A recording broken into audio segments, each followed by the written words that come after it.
Ada yang membuat tidak sukacita, tolong ditinggalkan itu. Memang kalau tidak ditinggalkan itu, bagaimanakah kita akan bisa menikmati Tuhan di dalam persekutuan kita? Ya, jadi sekarang pun saya ingin mengatakan sekali lagi kepada kita, Shalom ibu-ibu. Ada sukacita. Sungguh. Ada pergumulan. Mana lebih banyak pergumulannya dari sukacitanya? Aduh. Kalau masih lebih banyak pergumulannya, kapan itu ditinggalkan di kaki Tuhan Yesus? Saban hari kita berdoa. Ya. Jadi sudah sama seperti tukang pedati itu kita. Ya, mau ditanggalkan beban pedati itu, ya nggak jadi tanggalkan, dibawa juga pedati itu jalan berat-berat. Jangan begitu, ya. Itu gambaran ketidaktulusan mengikut Tuhan. Dan sekarang topik kita ialah tulus. Apakah aku tulus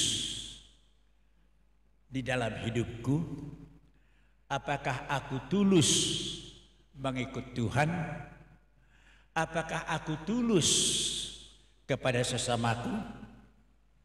Apakah aku tulus kepada suamiku yang masih diberikan Tuhan ada sekarang? Apakah aku tulus dengan anak-anakku? Nah, itu kita harap terjawab pulang kita dari sini. Ya, pulang kita dari sini sudah kita mengatakan terima kasih Tuhan. Aku sekarang tulus. Aku sekarang tulus. Mari kita membuka firman Tuhan. Dua firman Tuhan. Pertama dari Lukas bab pertama. Kita baca ayat 13, kemudian kita melompat kepada ayat 18 sampai 20. Lukas 1 ayat 13, 18 sampai 20. Kemudian nanti Matius 1 ayat 18 sampai dengan 25.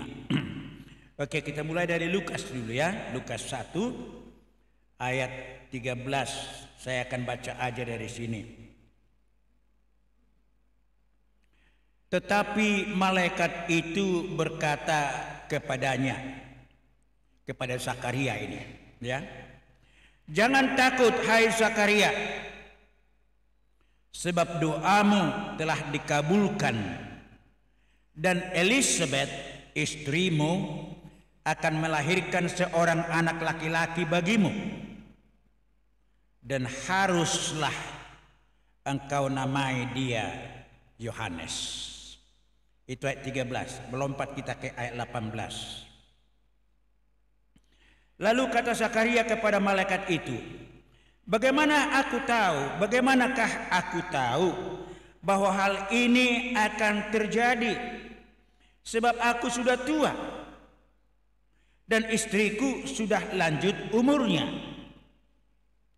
Jawab malaikat itu kepadanya, akulah Gabriel yang melayani Allah, dan aku telah diutus untuk berbicara dengan engkau dan untuk menyampaikan kabar baik itu kepadamu. Sesungguhnya engkau menjadi bisu dan tidak dapat berkata-kata seperti kepada hari dia. Sesungguhnya engkau akan menjadi bisu dan tidak dapat berkata-kata sampai kepada hari di mana semuanya ini terjadi. karena engkau tidak percaya akan perkataanku yang akan nyata kebenarannya pada waktunya. Oke, itu yang pertama. Yang kedua kita baca dari Matius 1 ayat 18 sampai dengan ayat 25. Kelahiran Yesus Kristus adalah seperti berikut. Pada waktu Maria ibunya bertunangan dengan Yusuf, ternyata ia mengandung dari Roh Kudus sebelum mereka hidup sebagai suami istri.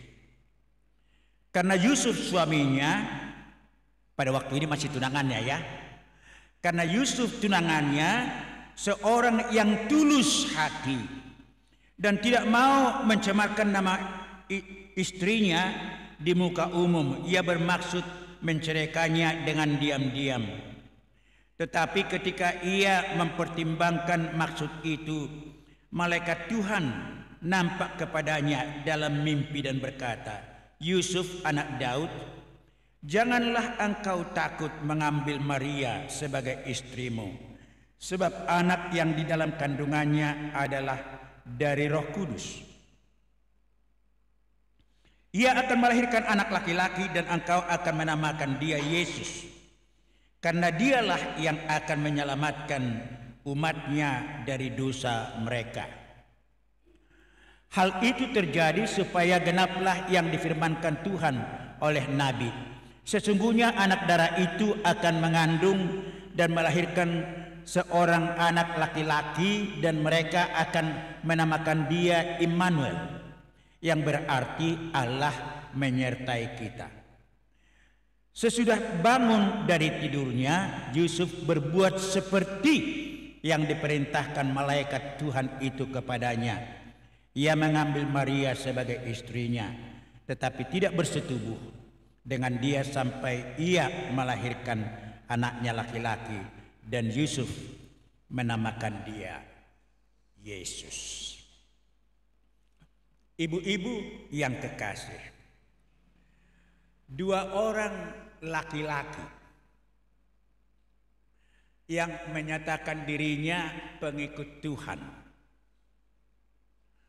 Zakaria seorang imam yang merupakan imam utama pada waktu itu yang harus memimpin ibadah orang Yahudi. Ya, dia sudah menikah dengan Elizabeth, tetapi sudah tua umur mereka dan tidak mungkin akan memiliki anak ditinjau dari segi logika, dari segi biologis. Ya, tidak mungkin karena sudah tua. Namun dia masih terus berdoa kepada Tuhan. Hebat juga ya. Terus berdoa kepada Tuhan supaya memperoleh anak, tetapi di dalam logikanya dia mengatakan tidak mungkin, tidak mungkin, tidak mungkin. Tapi didoakan juga. Jadi ada kontradiksi yang terdapat di dalam diri Zakaria. Yusuf masih bertunangan, belum menikah. Tidak mungkinlah punya anak orang belum menikah, ya kan? Masih bertunangan. Padahal Maria tunangannya sudah sedang mengandung. Ya, dan berita itu datang dari malaikat yang sama. Malaikat Gabriel yang datang kepada Zakaria, itu juga yang datang kepada Maria, mengatakan kepada Maria bahwa dia akan mengandung. Dan itu juga malaikat yang berbicara kepada Yusuf. Dan yang kita lihat di sini sekarang, di dalam ketidakmungkinan menurut akal manusia, bahwa orang yang wanita yang sudah sangat tua tidak mungkin akan melahirkan lagi. Dan orang wanita yang belum bersuami, belum pernah mengenal laki-laki, apalagi masih anak dara. Kalau anak dara itu kira-kira umur 14 tahun. Jadi Maria itu kira-kira 14 tahun umurnya. Ya, bagaimana dia akan melahirkan anak? Tetapi kita lihat sekarang di sini, waktu malaikat itu datang, maka imam besar yang biasa berpengalaman memimpin orang supaya selalu datang kepada Tuhan, yaitu Zakaria, tidak percaya kepada apa yang dikatakan oleh Tuhan lewat malaikat itu. Lalu apa yang terjadi? Dia mengatakan, bagaimana itu mungkin? Lalu karena tidak percaya dia, maka Tuhan mengatakan lewat malaikatnya, itu akan terjadi. Tetapi sampai hal itu terjadi mulai daripada hari ini, karena engkau tidak percaya, engkau tidak bisa berkata-kata satu patah kata pun dengan siapapun. Bisu dia.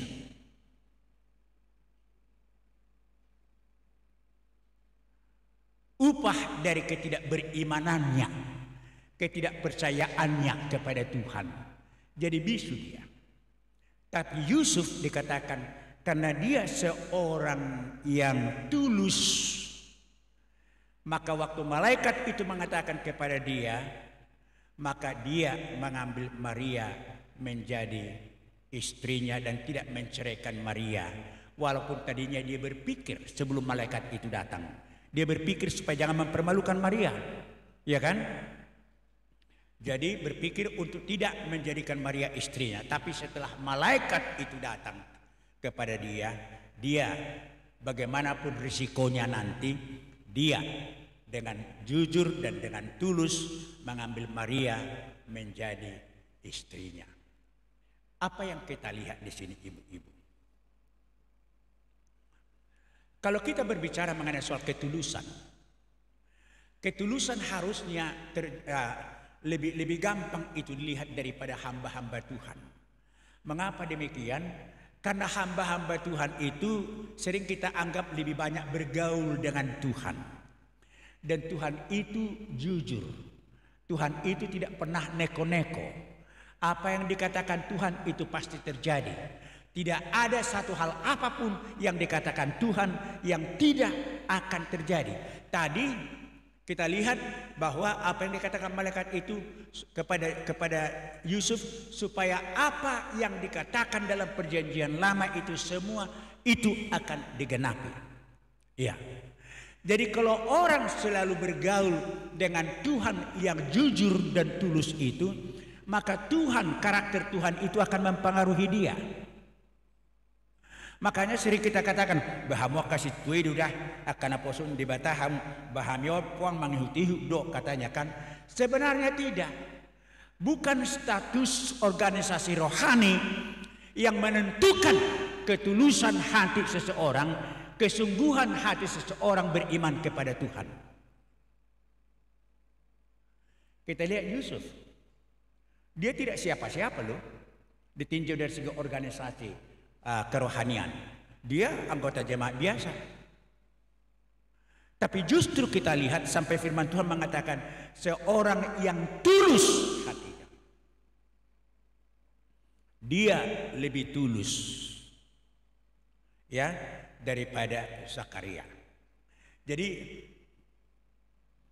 yang ingin dikatakan hamba Tuhan ialah ibu-ibu, jangan kita bergantung kepada orang lain soal kesungguhan beriman kepada Tuhan. Jangan kita menjadi meniru orang lain di dalam beriman kepada Tuhan. Kalau kita demikian, maka kita tidak jadi beriman yang sungguh kepada Tuhan. Karena kalau kita lihat, ya, apalagi kalau kita baca mengenai kehidupan banyak hamba Tuhan. Iya.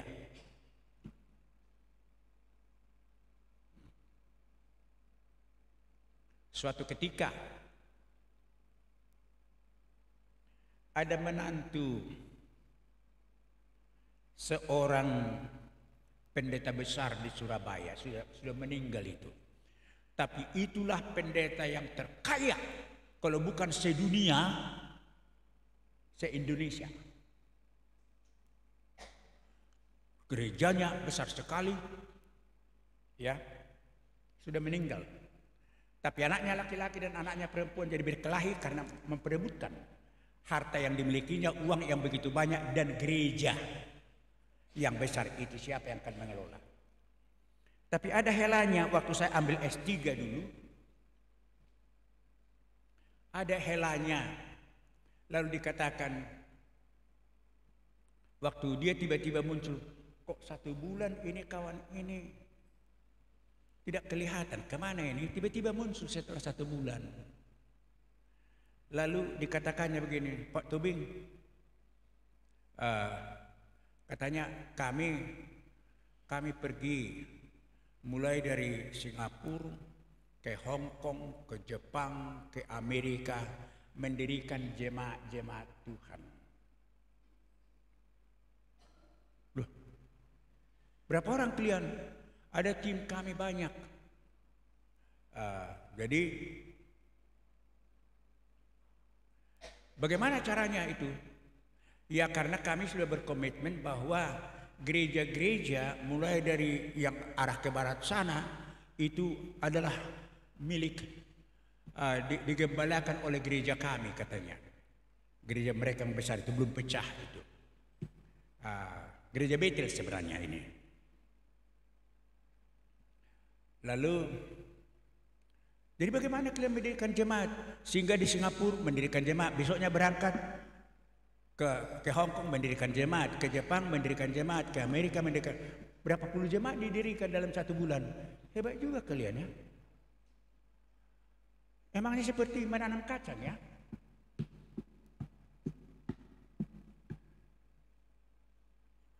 Tuluskah itu kalau kita katakan, kalau aku melayani di sana, aku mendirikan jemaat, padahal hanya 1 kali saya khotbah di situ. Karena ada orang datang di situ, lalu saya katakan saya mendirikan jemaat. Jadi, jadi baru pulang kalian? Iya, wah hebat juga kalian ya. Iya, tapi bagaimana ongkos kami Bapak tahu katanya. Kami masing-masing di Hong Kong membeli jam Rolex. Ada 20 Rolex 1 orang.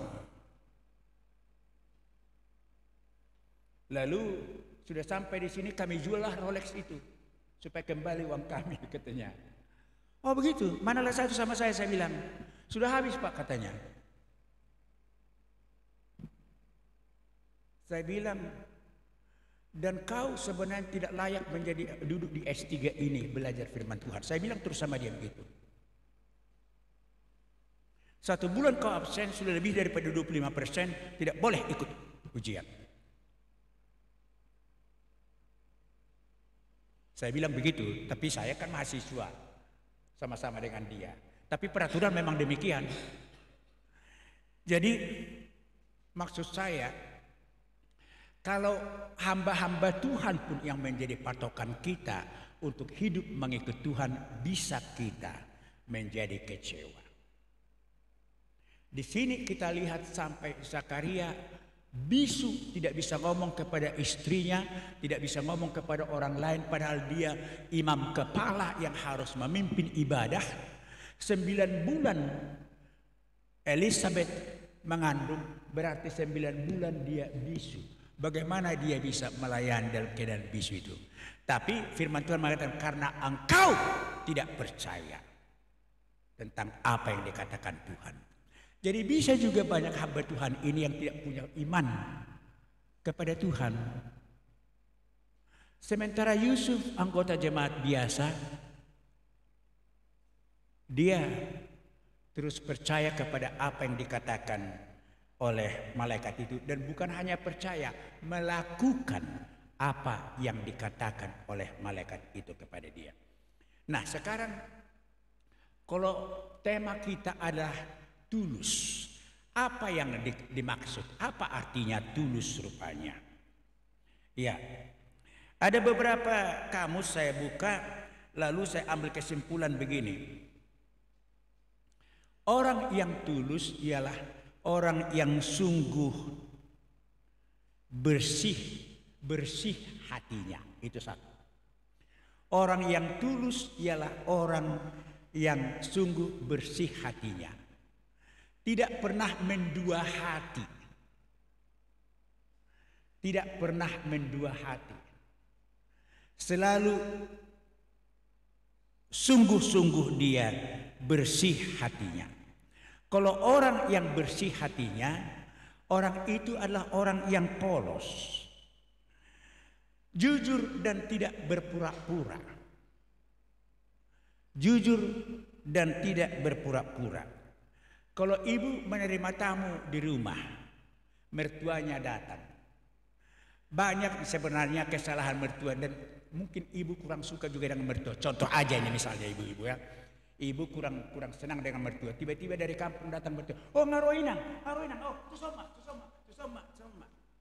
Nah, Bang Ido hepen mau ranon teh. Terus itu ada di sini. Bang Ido hepen mau ranon teh. Itu anak nai mang natu. Dia tidak tulus. Kelihatannya baik, tapi berpura-pura baik. Itu bukan hati yang dari Tuhan dan bukan hati anak Tuhan. Itu bukan orang yang tulus. Mungkin itu hanya contoh yang saya berikan itu kan, mertua datang, ya kan? Padahal sudah banyak sakit hatinya. Mungkin mereka ada 3 bersaudara. HP biasa itu perumah siap pudar rohani si matu naon. Dia uangnya dikasih gitu. Dia tidak pernah dikasih. Tiba-tiba datang mertuanya ini, ya kan? Oh narorinang. Oh tuh mah tuh. Sedeliling yang di son. Banom mah sedeliling pitaho. Oh, Bang Ido hepen barandot tu anak naya teh. Nah, di dalam hatinya.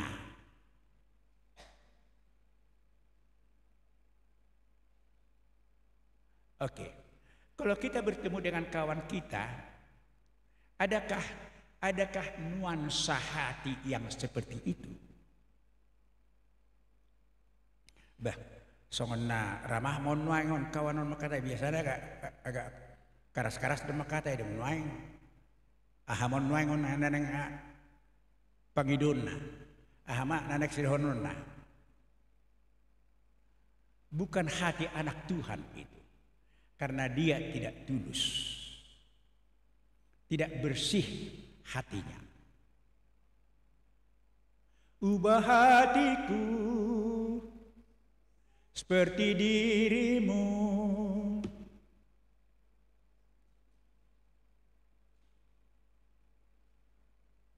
Iya. Ikhlas. Tidak serong. Kalau memberi sesuatu kepada orang lain, ikhlas dia. Meminjamkan sesuatu kepada orang lain, ikhlas dia. Mau bilang di paulak pe Tuhan, iba namai, terserah di mana namai. Alai au ikhlas duau, mangaliak kepeng itu iba.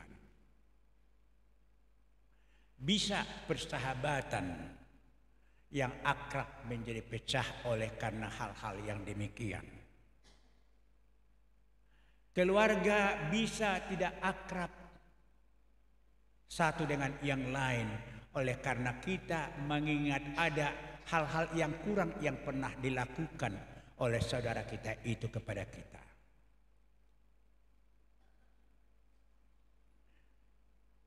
Tidak ikhlas. Tapi yang tulus itu orangnya ikhlas. Tidak dibarengi motif yang tersembunyi. Nah, tidak dibarengi motif yang tersembunyi. Lau mau tuli dia. Masalahku seperti ini. Asa ditanyakan.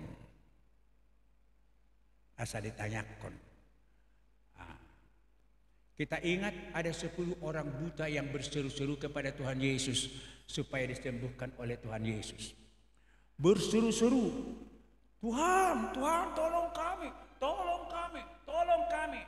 Sampai Yesus berhenti kemudian dan melihat. Dipegang mata orang itu, disembuhkan. Lalu kemudian satu orang datang kepada Yesus dan Yesus berkata, di mana yang 9 lagi? Waktu orang itu berteriak-teriak yang 10 itu, tuluskah teriakan mereka? Atau mereka berteriak-teriak hanya karena supaya buta matanya itu diambil oleh Tuhan, karena Tuhan mampu melakukan itu, bukan oleh karena mereka mau ikut Tuhan.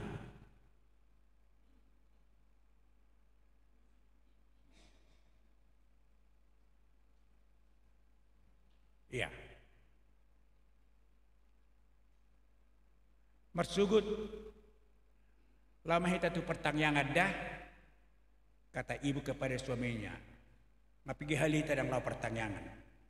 Ay bulan narodi jebuta, satu nggak bidang rojol matu jebuta pertanyaan mau dang lau hita. Gitu. Dan sering kita anggap itu tidak apa-apa.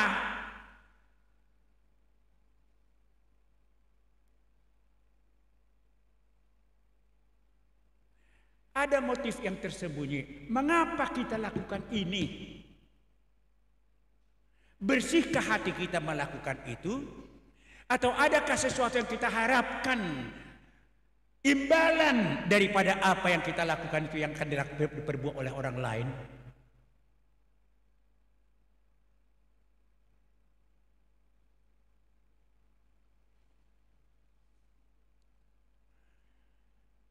Apa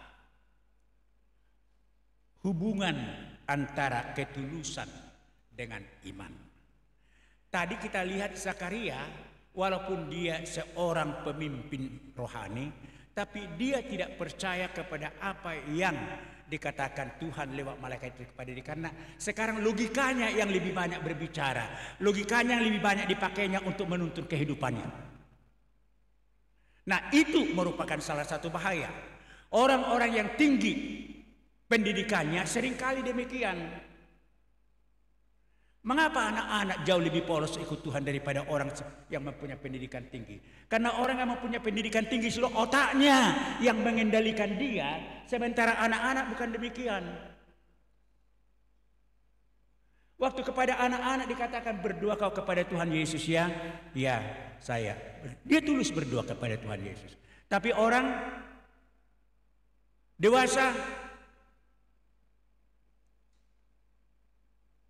ya, suatu ketika ada seorang wanita mengatakan kepada saya, ini Pak Tobing ini kalau apa, saya aja disuruh berdoa katanya. Padahal nggak pernah kusuruh dia berdoa di kumpulan itu. Jadi hudok tu bagaimana? Mulai nuang dak pulau pangidu wiho mertangian. Karena menurut saya kalau orang berdoa kepada Tuhan itu kehormatan yang diberikan Tuhan kepada dia. Bicara dengan pencipta, pemilik kita yang begitu baik, yang seperti air sungai yang mengalir terus mengalirkan cinta kasihnya kepada kita. Tapi kita punya alasan untuk tidak bicara kepada dia. Sotong diputus Tuhani berkat siakko. Sampai saya bilang begitu sama dia. Kan sering juga kita begitu kan? Apa alasan kita masih bisa di pertanyaan? Unang mau, homa.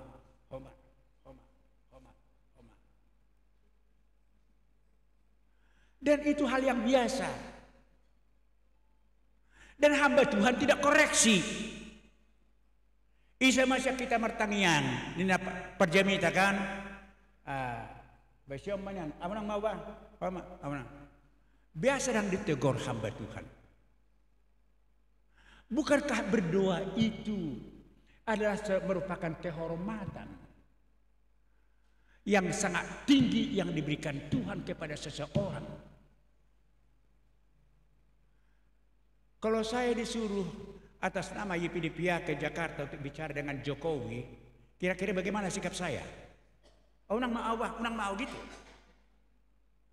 Oh iyalah, akulah. Aku kan pikiran daripada yayasan ini. Si Prina ada pergi.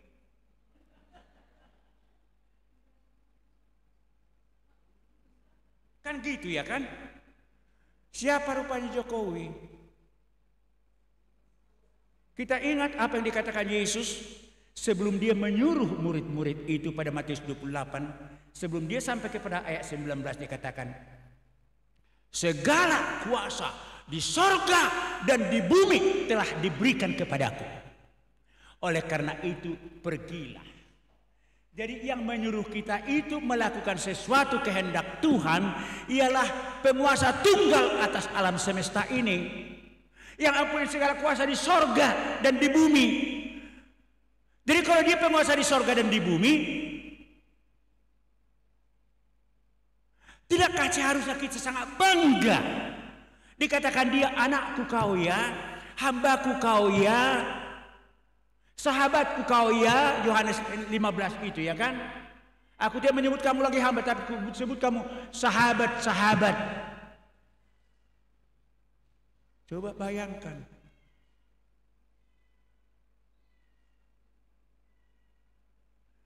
Tapi berdoa kepada sahabat kita yang punya segala kuasa di sorga dan di bumi itu, masih tahu bisa kita.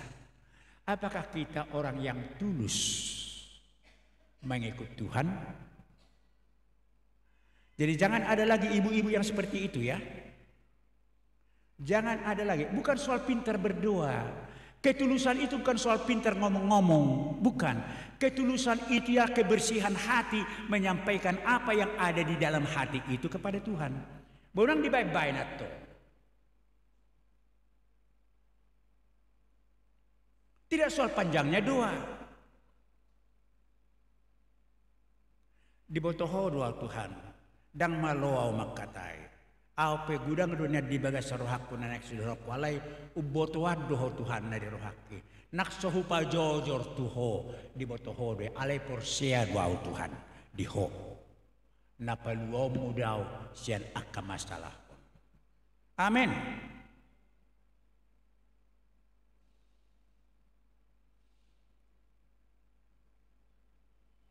Iya.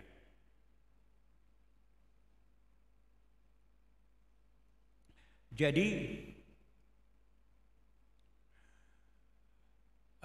pengenalan seseorang akan Tuhan itu berbanding sejajar dengan kadar ketulusan hati seseorang mengikut Tuhan. Saya ulang ya. Pengenalan seseorang akan Tuhan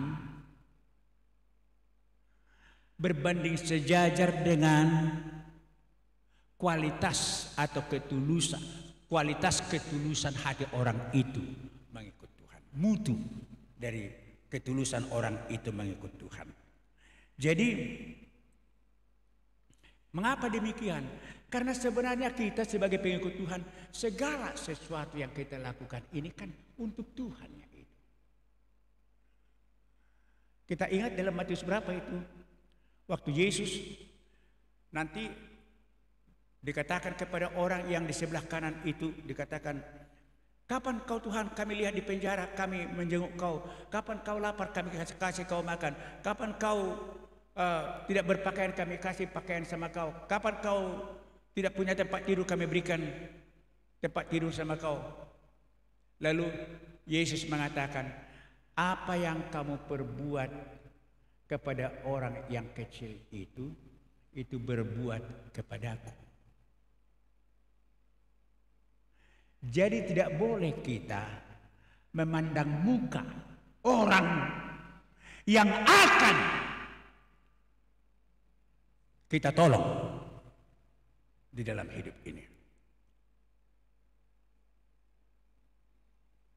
Tadi saya nonton satu film pendek tentang seorang anak, kalau yatim. Jadi jual bunga dia anak ini, karena mamanya sakit, jual bunga dia, lalu dikasih. Anak kau, anak kau.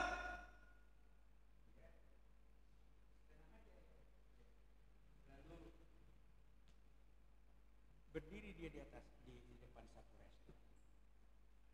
Berdiri dia, ada seorang wanita yang sangat cantik lagi makan di restoran itu. Jadi dia di luar, tapi dilihat aja, maksudnya dia mau kasih bunga itu kepada wanita itu supaya dibeli wanita itu, supaya ada nanti beli obat untuk mamanya yang sedang terbaring loh di rumah. Lalu dilihat wanita itu, dia begini, dipegang bunga ini satu. Lalu tapi karena nggak masuk dia ke restoran itu, wanita itu yang keluar dari, sedang makan wanita itu, tapi keluar sendiri wanita itu. Jadi ditanya, kenapa rupanya aku mau jual bunga ini ibu? Katanya, kenapa kau jual bunga? Ceritalah dia bagaimana mereka tidak makan. Jadi wanita ini berpikir pastilah sudah lapar lah. Lalu dibilang kepada tukang restoran ini, Toke tolong satu porsi lagi makanan itu untuk anak ini, katanya. Dibawa anak ini duduk di sampingnya. Sudah datang makanan itu, dikatakan, ya makanlah. Jadi enggak dimakan-makannya. Kenapa kau tidak makan? Ibuku di rumah tidak makan, biarlah nanti kubawalah ini supaya dimakan oleh ibuku. Lalu terkejut wanita ini, ibu kenapa rupanya? Diceritakanlah ibunya bagaimana sudah lama sakit. Jadi dialah yang mencari nafkah. Anak masih umur ini mencari nafkah dan untuk obat daripada ibunya. Lalu wanita itu mengatakan enggak, makanlah, nanti kita bawa kepada ibu. Jadi akhirnya diikuti wanita inilah anak itu pergi ke rumah yang rewot. Dilihatlah, memang sangat menyedihkan lah. Jadi ibunya ini mengatakan begini, tidak tahu berapa lama lagi, mungkin saya sebentar lagi akan mati. Jadi saya tidak tahu bagaimana dengan anak ini nanti. Jadi datang anak laki-laki datang anak laki-laki mengatakan, ya memang saya merindukan tetap memiliki ibu, tapi kalau ibu pergi memang siapalah yang menjadi ibu saya ya. Lalu dibilang sama perempuan kaya ini, maukah ibu menjadi ibu saya nak? Wah, terisak-isaklah wanita kaya ini mendengarkan itu. Dipeluklah anak itu sambil nangis, dia mengatakan, ya tak usah nanti, mulai dari sekarang anakku kau, katanya. Saya pikir begini, saya sedang berpikir-pikir mengenai ketulusan kan. Waktu nonton itu, harusnya orang Kristen ini yang kayak gini. Wanita kaya ini harus orang Kristen ini.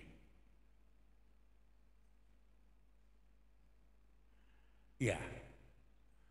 Tapi kita yang begitu banyak mendengarkan firman Tuhan, harusnya kita adalah percontohan mengenai ketulusan di dalam kehidupan ini.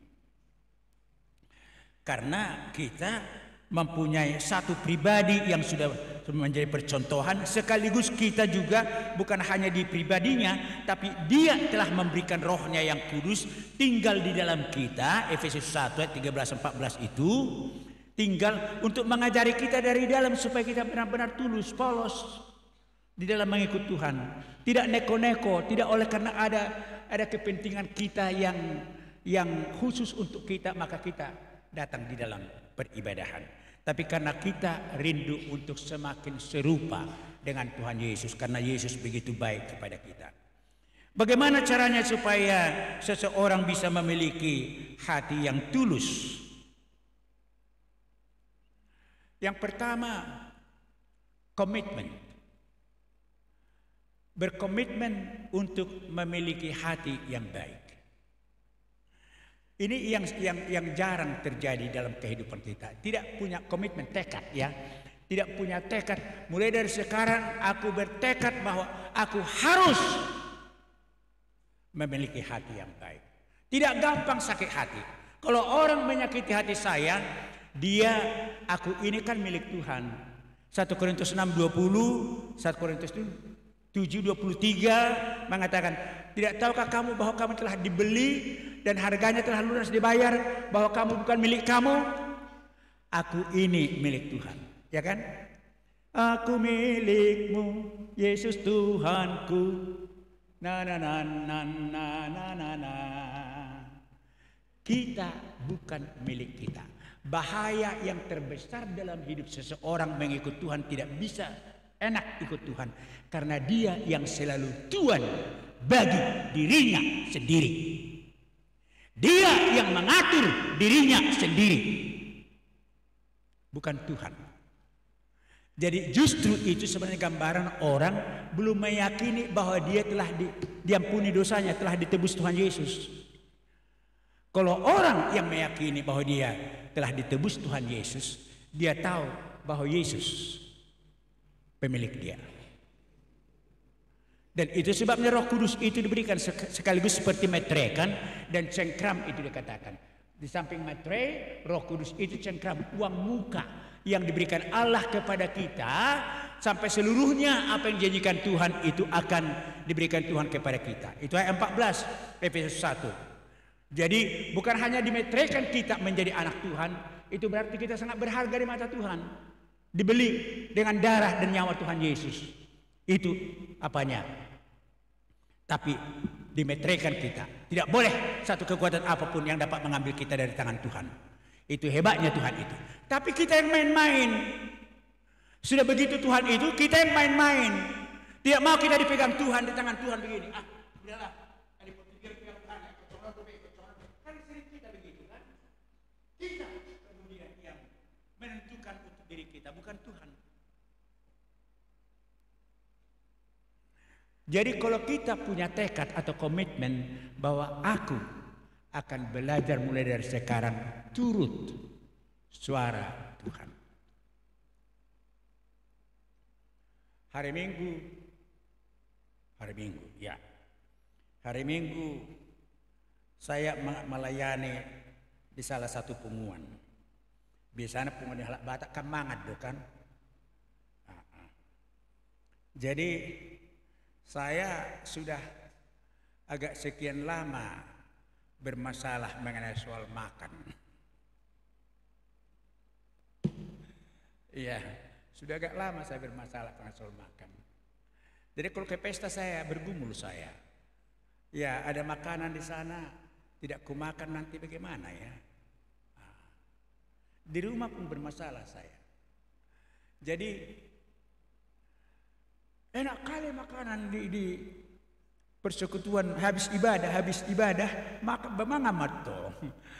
Enak kali masakan daripada tuan rumah ini. Bermacam-macam lagi begini. Terus ada suara di sini. Ah, tabune mangan obah di somba gugu mangan. Nina pikiraku. Alai adok suara sebagai sama do. Awas-awas kau. Awas-awas kau.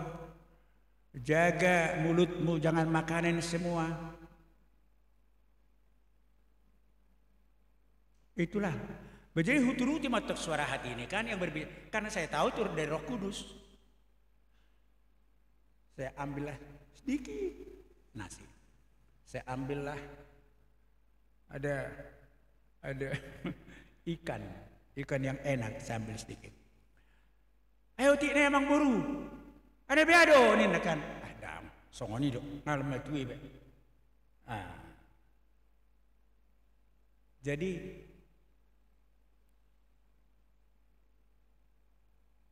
iya. Kue. Ya kue. Dam, atau om dia. Ku ambillah satu jeruk. Jadi ku bukalah jeruk ini di depan mereka. Itulah ku makan. Daripada ku makanin kue-kuenya ini semua. HP akadongan lau mula ngali buku si butiaka. Memang tuan rumah tidak bilang apa sih, ya kan? Tapi maksud saya banyak kali kebiasaan kita ini terus berlangsung sebagai kebiasaan dan jadi kita anggap tidak apa-apa karena kita tidak pernah punya tekad bahwa aku harus berubah dalam hidupku ini.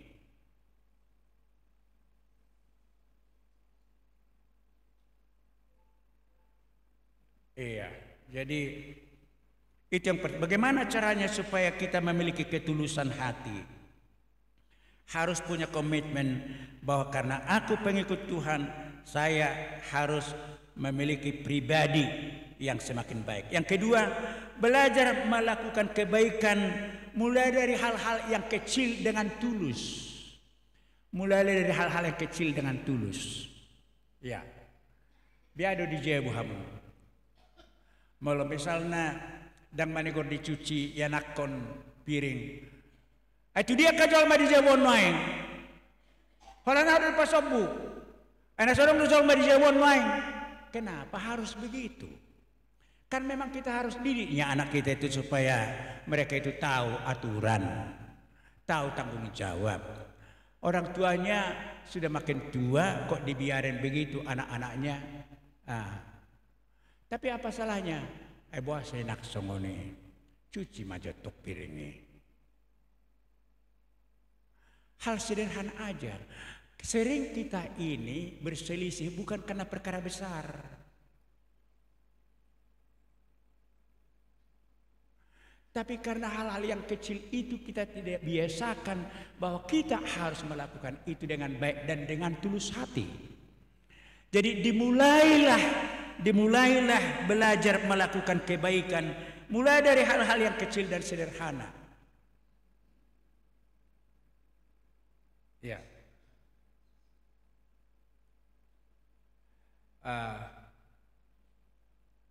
Minta maaf ibu-ibu ya kalau saya bilang ini ya. Di sini tidak ada yang menjadi orang yang akan mengatur tempat kita ini, mengatur kursi kebersihan ini segala macam. Tapi kalau ibadah selesai, kira-kira siapa yang mengembalikan kursi itu ke sana?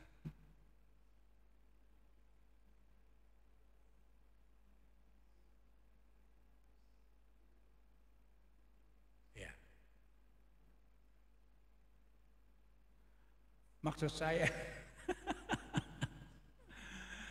saya, apakah itu sesuatu yang salah? Karena memang tidak dibilang oleh pengurus dari sini. Ibu-ibu, kalau kita sudah selesai ibadah ya, kita taruh kursi kita ya. Kursi kita saja, jadi tidak usah dua kursi, satu kursi aja di tempatnya dikembalikan ke sana ya. Ya. Dimulai dari hal-hal yang kecil. Dan jangan ada rasa dongkol di dalam hati waktu melakukan itu. Ya.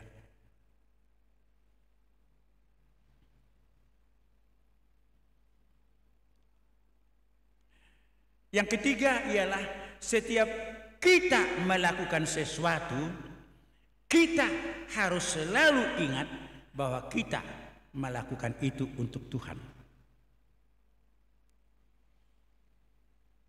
Ya. Jadi bukan hanya waktu kita memberi uang kepada seseorang, ya untuk Tuhan, atau memberi ke gereja itu untuk Tuhan. Ya. Kalau kita pun misalnya setrika baju kawan kita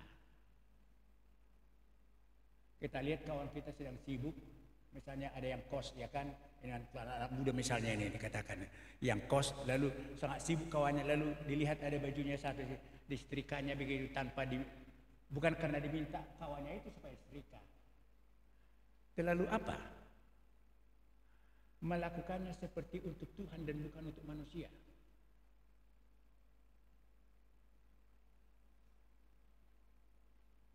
Ya.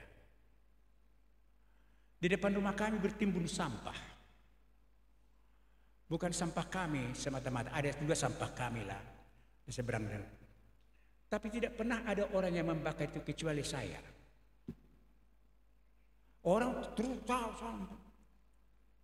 Tapi yang membakar itu supaya tikus jangan datang, lalat jangan banyak. Sayalah yang selalu membakar. Dan saya tidak pernah mengatakan, ayo ke sampah ini segala macam.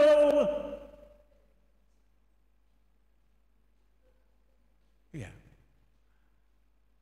Artinya dengan perbuatan itu pun dilihat oleh orang lain, kita, karena ada juga Islam itu lewat sana. Pak, baru belanja, pulang pagi. Pak, rajin kali sapu halaman itu, sapu jalan. Karena ada pohon Kamboja, jadi daunnya pada berguguran, jadi ke jalan juga sebahagian. Pak, rajin kali pagi-pagi kayak gini sudah sapu jalan katanya. Ya, supaya bersihlah jalan kita ini, saya bilang.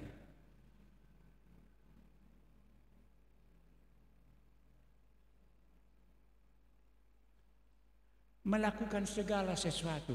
Jadi bukan hanya yang ada hubungannya secara langsung dengan persekutuan, dengan gereja, persahutahun, yang ada hubungannya dengan ibadah, itu untuk Tuhan, enggak. Segala sesuatu, anything, apa saja pun yang kita lakukan sebagai anak Tuhan, kita lakukan seperti untuk Tuhan dan bukan untuk manusia. Dan itu membuat kita tidak sakit hati kalau misalnya orang lain itu responnya, aku kan melakukan seperti untuk Tuhan. Jadi ngapain aku sakit hati?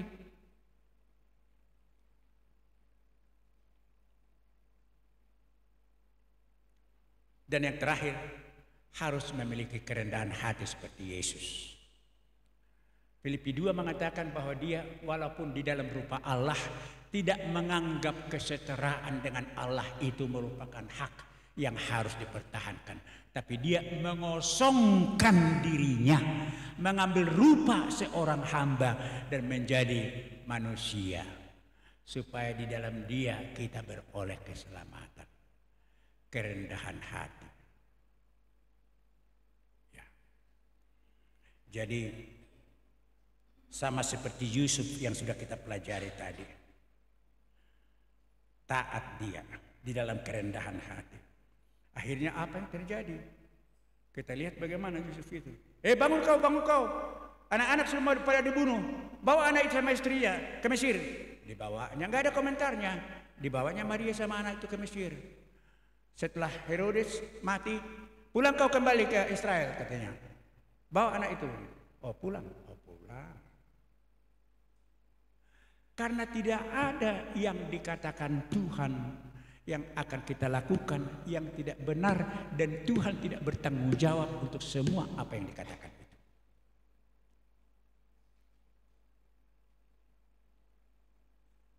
Ya, jadi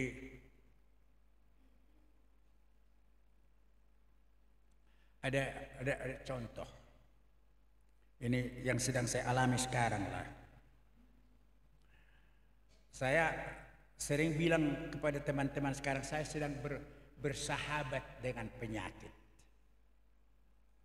Karena saya sudah kepada beberapa rumah sakit di Medan, ya kan, sudah ke Penang, kok nggak ada hasilnya apa-apa. Padahal teman-teman bilang, Pak Tobing sehat kali ya, kuat kali ya, masih bisa khotbah 2 kali 1 hari. Banyak yang bilang begitu. Masa ketemu berapa umur Bapak? Hari Sabtu dokter-dokter di Sumatera Utara ada retreatnya. Berapa umur Pak Tobing? Saya katakan mau jalan 8 tahun.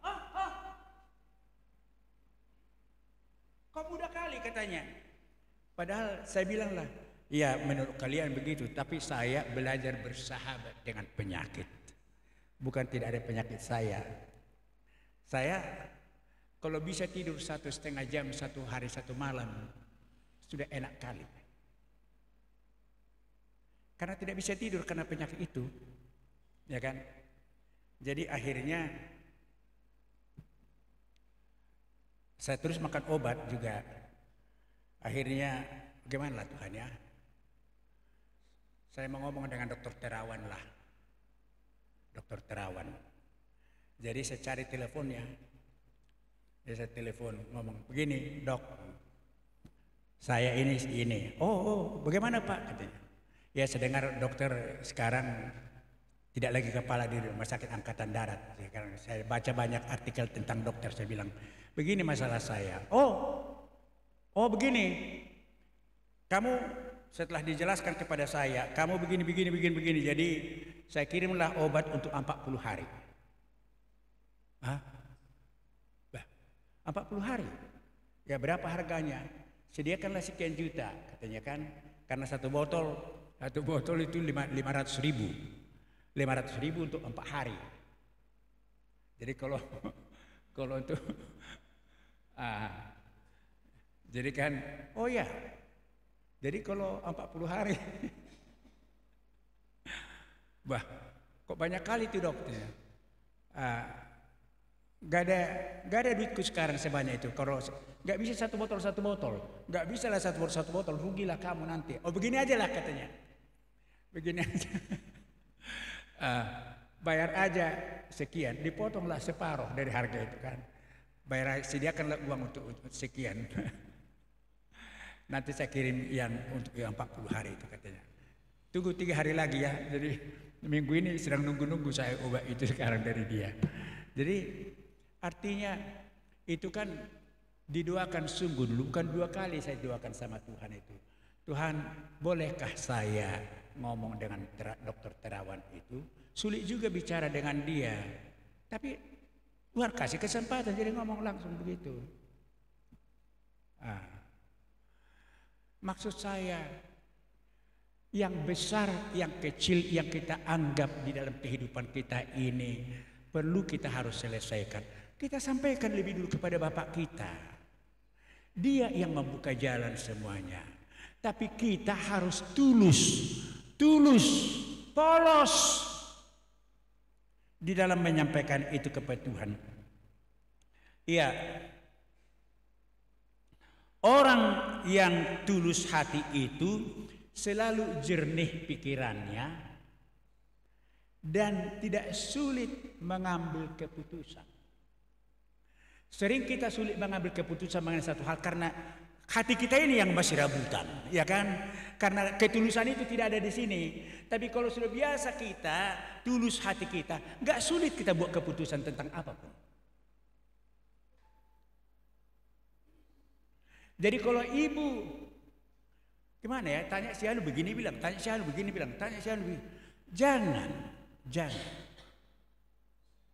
Mari kita biasakan diri kita untuk jujur dengan diri kita.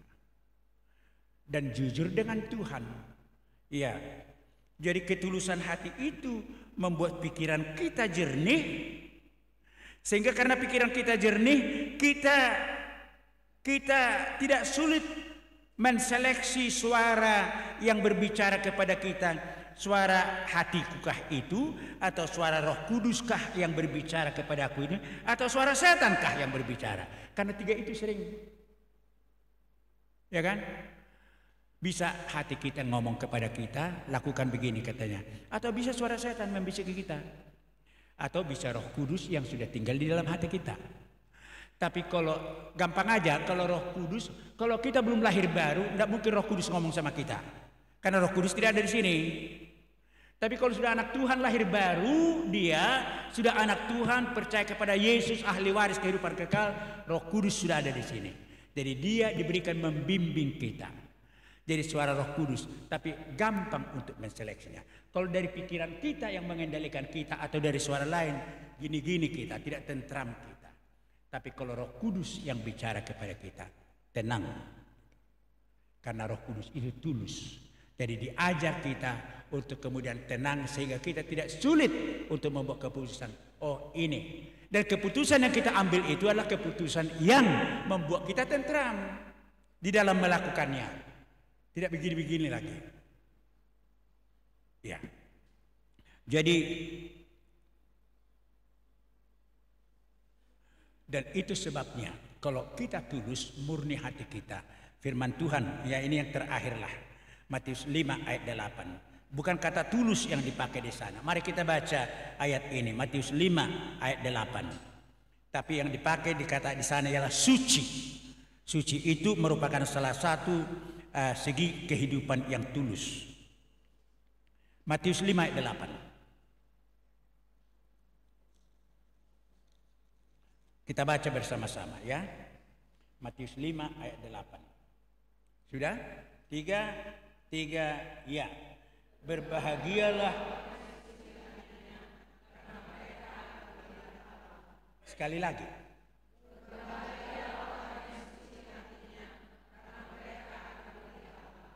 Bisakah ibu-ibu tidak usah buru-buru tapi tenang membacanya, yang 50 tahun ke atas? Hanya yang 50 tahun ke atas. Suara mantap, tenang, ya, seperti berbicara kepada diri kita sendiri.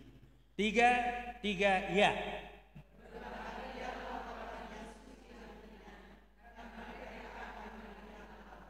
Oke, 50 tahun ke bawah. 3 ya.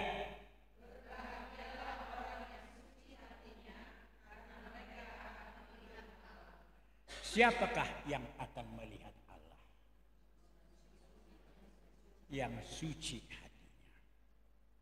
Dan dikatakan berbahagialah orang yang seperti itu. Ya. Berbahagialah orang yang suci hatinya, karena mereka akan melihat Allah. Biarlah semua kita anggota persekutuan Ibu Lydia ini semakin menyadari betapa kita ini dituntut, bukan hanya dikehendaki, dituntut oleh Tuhan untuk menjadi semakin serupa dengan Dia, memiliki hati yang tulus. Oke, mari kita berdoa.